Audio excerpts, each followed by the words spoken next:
Selamünaleyküm arkadaşlar. Bugün Stuttgart'ta Erdoğan abinin yanındayız. Hayat hikayesi hakikaten bizleri etkiledi. Ben de şok içinde dinledim. Yani hakikaten bir başarı hikayesi. Sıfırdan bugünlere nasıl gelindi? Kendisinden dinleyelim. Abi öncelikle biz seni tanıyabilir miyiz? Adım Erdoğan. 1981 Bingöl Kiğlıyım. Belki bir Kiğlı biliyorsunuzdur. Evet, duydum. Kiğlıyız biz. İşte 2004 yılında Almanya'ya geldim. Almanya'da ilk önce bir sene falan bir döner fabrikasında çalıştık. Döner fabrikasında çalıştıktan sonra bir arkadaşım, oradan çıktık biz de veya çıkarttılar. Elhamdülillah de çıkartmışlar. Orada bir arkadaşım vardı bizim oturduğum mahallede. Dedi ya gel bizim firmada adam arıyorlar, ne yapacağız dediler. İstersen gel bir çalış, bir dene. Bir gün çağırdılar beni. O zaman doğru dürüst Almancam yok, bir şeyim yok. Biz de gittik çalıştık. Burada Karlsruhe bölgesi var. Orada çalıştık bir gün. Beğendiler bizi. İşte bir ay sonra falan aradılar. Dediler ya gel biz sizi beğendik. Biz size çalışmak istiyoruz. Ondan sonra öyle bizi bir haftalığına burada Düsseldorf bölgesi var. Almanya'nın ortasında. Dediler orada okul yapacaksın Schulung. Schulung'a başladık. 3 gün, 4 gün, 5. gün, evet 5. gün tam sabahleyin çıkacağız. Büyük Almanca olmadığı için biz size çalışamayacağız dedi. Ben de o 5 gün için, 4 gün içinde bir İspanyol Esposito diye bir çocuktan beraber çalıştım. Gittim ona söyledim işte, dedi ne oldu bana? Dedi ya böyle böyle oldu, dedim almayacaklar beni Almancamdan dolayı. Baktı böyle, çünkü ben üzüldüm yani, güzel bir firmaydı, güzel bir meslekti. Dedi dur dedi, ben en büyük patronla konuşacağım dedi. Gitti en büyük patronla konuştum. En büyük patron geldi yanıma. Dedi bugün siz neredesiniz? Dedik biz şu şubeye gideceğiz, orada cam takacağız. Dedi en son şubede dur dedi.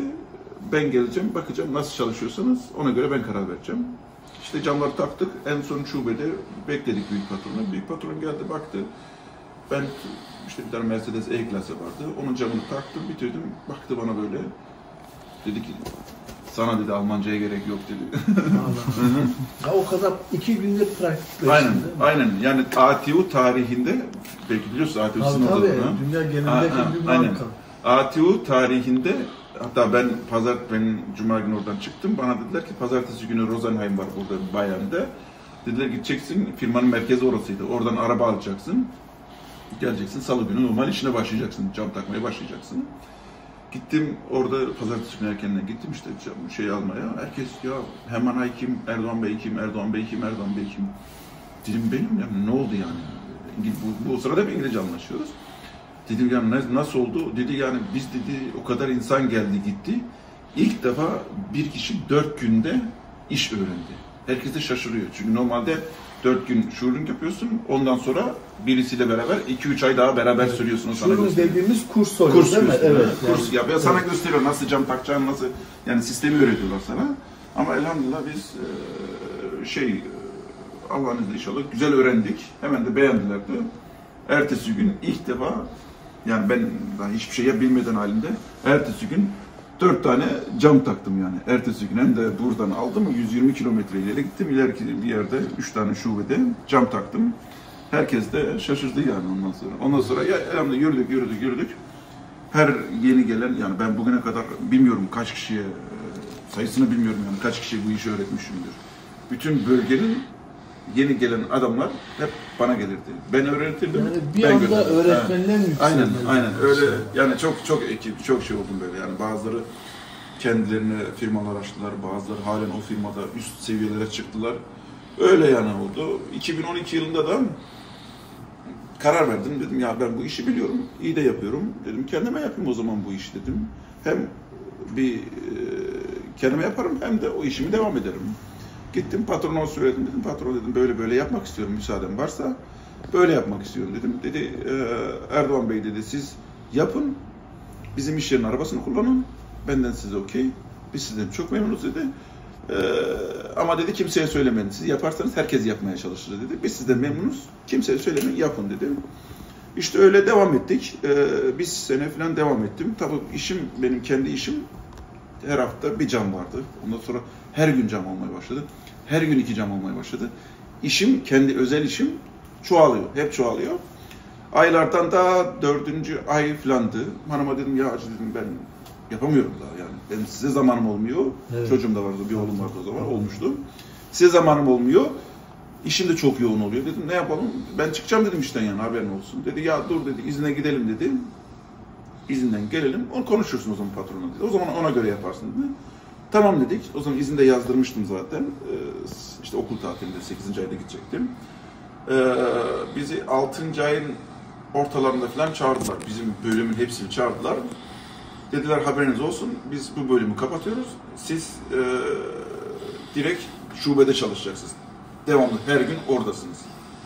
Ben de bizim patrona dedim ki ya sen beni biliyorsun ben yapamam yani benim işimi, senin bana verdiğin işi bütün işçiler bana diyorum günde 5 cam veriyorsan ben onu saat 1'de bitiriyorum. Ondan sonra kendi işimi yapıyorum. Sen kendin biliyorsun. Evet dedi. Dedim o yüzden dolayı ben yani saat 8'de başlayıp 5'te bitiremem. Kendi zamanım, işime zaman bulması dedim. Haberin olsun ben çıkıyorum dedim. Dur dedi sen çıkamazsın dedi. Ben seni çıkartıyorum dedi. Dedim neden? Dedi sen çıkarsan dedi para alamazsın dedi. Ben seni çıkarttım ki ben seni çıkarttım ki dedi şey yap dedi. Çıkış parası al dedi. Allah razı olsun o zaman işte o zaman. Güzel bir yardım. Biz emekçi bir adamdık yani. Maaşımız bir var sadece. 14 bin euro da çıkış parası verdiler. Onunla da işte arabamı falan atmıştım. Hatta o zaman patron bana demişti, bak dedi biz buraları kapatıyoruz dedi. Arabanı bizim ne varsa benden alacaksın dedi. Arabanı yani takım çantasıymış, cam kesmesiniymiş, her şeyi hepsini ben sana veriyorum dedi. O zaman da bana öyle bir iyilik yapmıştı. Tabii ki bu bizden kaynaklanıyor yani. Biz iyi olursak Almanlar genelde daha biliyorsunuz yani. Alman der ki yani ben elemanım niye kaybedeyim yani. Öyle bir başladık 2013 tamamen kendime başladık. Ufak bir yerim vardı. Çok ufak. Hatta yerim bile yoktu. Gidip müşterilerin kapısına takıyordum. Evinde arkasında camlar oraya gidiyordu. Alıp öyle dolaşıyordum. Ama tavsiye etmiyoruz değil mi abi? Sağlıklı değil yani. Aynen. Camların kendileri takması. Çünkü Yok. arabalar suratlaştı. Şimdi artık yeni arabalar tamamıyla her şey cama geldi. Örneğin bu abinin arabasındaki gibi kamerası varmış, bunun bu aslında yani yolda gitme kamerası, yol sürücü, her şey cama geldi. Sensörler, her şey cama geldi artık. Bunları takarsan yani cam artık o yüzden eskiden 2011 yılına kadar ustalık belgesi yoktu. Herkes yapabiliyordu. Şimdi 2011 yılından sonra usta olman gerekiyor. Orada bak, o belgelerin olması gerekiyor. Belgelerin olmazsa bu işi zaten yapamıyorsun yani. Evet, Çünkü cam artık taşıyıcı bir eleman oldu yani. Eskiden bir camda hiçbir şey yoktu. Sırf çıplak camdı. Şimdi bütün kameralar cama geliyor. Hayır, bunun ısıtması oluyor, bunun kamerası oluyor, bunun sensörleri oluyor, bunun yani çok şeyler geldi. 19'da buraya girdik. Daha önce ileride başka bir yerdeydik. 2019'da. Burası bizim mescidimiz. Burası aşağısı lavabo. Burası bizim hem dinlenme alanımız hem de müşterilere kahve falan ikram etme yerlerimiz. Yukarısı üst kat benim kendi özel alanım, kendi bürom. Burası da tamirhanemiz. Müşterileri oradan aracını oraya park ediyor. Biz aracı alıp getirip buraya sokuyoruz. Burada da işte camlarını takıyoruz müşterilere. Peki abi hangi büyüklükte arabaların camlarını takıyorsunuz? Onu da belirtelim. Yani bizim işimiz bütün arabalar. Yani küçük arabasından, Smart'ından tut, otobüs, büyük şehirler arası otobüslerine veya bir dozer olur, bagalar olur, onların camlarında veya bir ştabla olur, onların camlarını takıyoruz. Yani bütün cam olan bütün arabaların, bütün şeylerin, yani uçağına, gemisine kadar taktık yani. Uçak hariç pardon. Treni de taktık. Hı hı. Peki abi, geçenlerde arkadaşın başına geldi. Sen de bulmuşken tam yerinden öğrenmek istiyorum. Evet.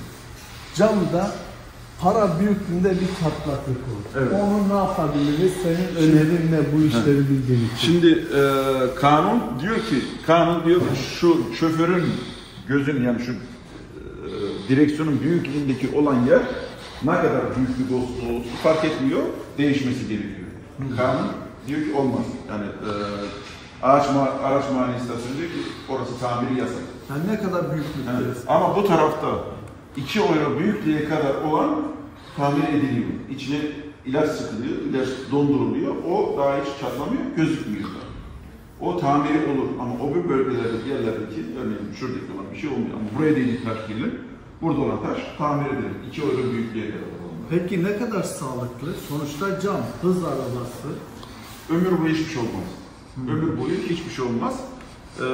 Yani bunun şeyleri var. Diyelim taş değdi, hemen yaptık. Hiçbir şey olmaz. Anında da %100 kapanır. Ama taş değdi, bir sene sonra değiştirdin. Bir sene sonra orayı tamir etmek istedin. O zaman olmuyor. Çünkü niye? O taşın içine pislik giriyor, su giriyor. O ilaç da su gibi bir şey. O ilaç da engelli, o pislik veya o su engel oluyor ilacın devam etmesini. O yüzden tam doldurmuyor. Ama tavsiyem taş değdiği an hemen üstüne bir bant yapıştırın. Bant yapıştırın ki içine hiç pislik gitmesin. O zaman tamir ettiğimizde hem çok uyumlu oluyor, diyelim bir cam tam tamir etmek 50 euro. Ama bu tür arabaların artık yani 500-600 eurodan başlıyor camları değiştirmesi. 50 euro vermektense 500 euro vermek olmaz yani. En iyisi 50 euro tamir etmek. Çok korkuyoruz. Ya hak neyse onu alalım yani. Biz önemli olan o yani, çünkü ben hep bana olmaz. Yani artık insanlar kolay para kazanmıyor. Allah razı olsun. Yani ben böyle de kazanıyorum. Böyle esnaflarımız olduğu için aynen, biz gurur diyoruz. Öyle olmamız da gerekiyor yani. Öyle olmamız Allah gerekiyor. razı Yani. olsun. Sizler sağ olun. Erdoğan abi, yerin, saatin bir arkadaşlara bir yerin... Ya bizim telefonumuz devamlı açık. Yani belli saatler haricinde. Haftanın 5 günü, cumartesi günleri saat 12'ye kadar çalışıyoruz. Sabahleyin saat 8'de başlıyoruz. Saat 17'de de, saat 17'de ya 5'te de işimiz bitiyor. Geliyorlar müşteriler buraya veya biz buradan mekan, konum... Aynen burası veya biraz önce gördüğünüz gibi elemanım gidiyor, direkt müşterinin kapısının önünde de takıyor yani. Öyle de yapıyoruz. Ford montaj oluyor. Öyle de yapıyoruz yani. Peki mesela biz Avusturya'dan geldik abi. Belki Fransa'dan, belki başka yerlerden gelecek, belki bilemeyiz yani. Aynen. Çünkü Avrupa hakikaten artık mesafeler kısaldığı için yerini tam olarak gelecek misafirlerimize söyleyebilir miyiz? Stuttgart merkez adres olarak Eisenbahnstraße 36 Stuttgart diye verildi mi navigasyona direkt benim adresime geliyor veya Google Maps'e EM Autoglas yazıldı mı Stuttgart direkt buraya kadar getiriyor yani. Evet, biz de Allah razı olsun diyoruz abimize ve son olarak cam değiştirmeden fiyat almadan kararlarına vermesini. Aynen, ben derim ki benim fiyatlarımı siz kendiniz de gördünüz. Ben derim bir fiyat alın. Ondan sonra bulunduğunuz ortamda bir sorun yine. Bir camcıya sorun veya bir tamirciye sorun. Aradaki farkı görürsünüz, o zaman hemen geri dönersiniz. Kararınızı siz verirsiniz aynen, değil mi? Aynen. Dediği gibi para kolay kazanılmıyor. Aynen. Hele bu şartlarda. Artık zor yani. Aynen. Allah razı olsun son olarak takipçilerimize. Abimi de muhakkak beğenin, takip edin lütfen. Hem YouTube'da hem TikTok'ta. Nasip kısmet. Aynen.